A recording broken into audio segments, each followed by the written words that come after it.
जब किसान का धान होता है, किसान का गेहूं होता है, किसान का ज्वार होता है, किसान का बाजरा होता है। अब तो मशीन आ गई है, इलेक्ट्रिक, उससे नपता था। पहले बड़ी बानिया तरजुई लेके आता था, और जब तरजुई लाता था, बोरा लेके आता था, किलो लेके आता था, और जैसे पहली तरजुई उठाता था तो क्या कहता था? रामई। क्या कहता था? राम। यानी पहली तरजुई उठाता था तो राम कहता था, यानी राम यानी एक, एक यानी राम। रावण के पास सब था, सिर्फ राम नहीं थे। उसका परिणाम रावण के जीवन में ये हो गया कि छार होकर के धराधाम पर उसके सामने पड़ा। और श्रोता भगवान, उपसंहार की तरफ चल रहा हूं, 12 बजने वाले। एक बड़ी गजब की बात यहां आती है। पूछा गया मंदोदरी से, तुम्हारा पति मारा क्यों गया? तुम्हारा पति मारा क्यों गया? तुम जानती हो? मंदोदरी ने कहा, थोड़ा जानती हूं, पूरा नहीं जानती। तो कहा, पता लगाओ तेरे पति के मरने का कारण।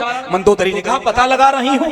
एक दिन की बात है, रावण का अंतिम संस्कार हो गया था, और उसके दिन जब राम जी शिविर में थे, मंदोदरी अर्धरात्रि के समय शिविर में पहुंची। और जैसे शिविर में पहुंची, शिविर के सामने जो पहरेदार था, पहरेदार के सामने मंदोदरी खड़ा हुई। पहरेदार ने पूछा, मंदोदरी ने बताया, मैं लंका की साम्राज्ञी मंदोदरी आई हूं, तुम्हारे स्वामी का दर्शन करना चाहती हूँ।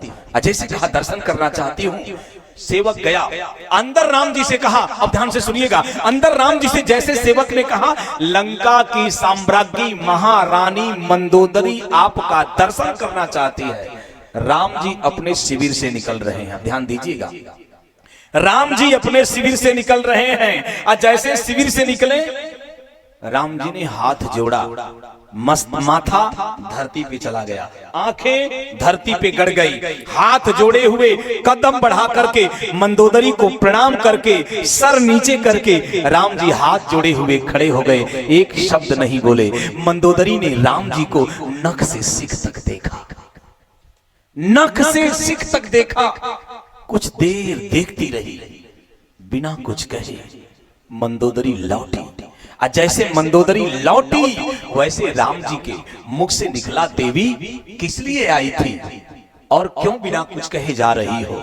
मंदोदरी मुड़ी, और जैसे मुड़ी, मंदोदरी ने हाथ जोड़ करके कहा, प्रभु मैं जो जानने आई थी वो मैं जान गई।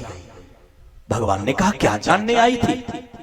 क्या जान गई? मंदोदरी राम जी से बोलती है। वाल्मीकि जी कहते हैं कि धन्यो रामो त्वया माता, धन्यो रामो त्वया पिता, धन्यो रामो त्वया वंशा, पर दारान पश्यति। हे राम, आपकी मां धन्य है। हे राम, आपके पिता धन्य हैं। हे राम, आपका वंश धन्य है जिसमें आपने जन्म लिया। राम जी ने कहा, क्यों? कहा, दूसरे की स्त्री की तरफ आप आंख उठाकर भी नहीं देखते हैं। मैं जान गई, एक आप हैं जो दूसरे की स्त्री की तरफ आंख नहीं उठाते। एक मेरा पति है, देव जक्ष गंधर्व नर किन्नर नाग कुमार, अजीत बरी निज बाहुबल, बहु सुंदर बर नार। ये हमारी संस्कृति रही है। हमारी संस्कृति है, रघुवंशिन कर सहज स्वभाव, मन कुपंत पग धरई न काऊ।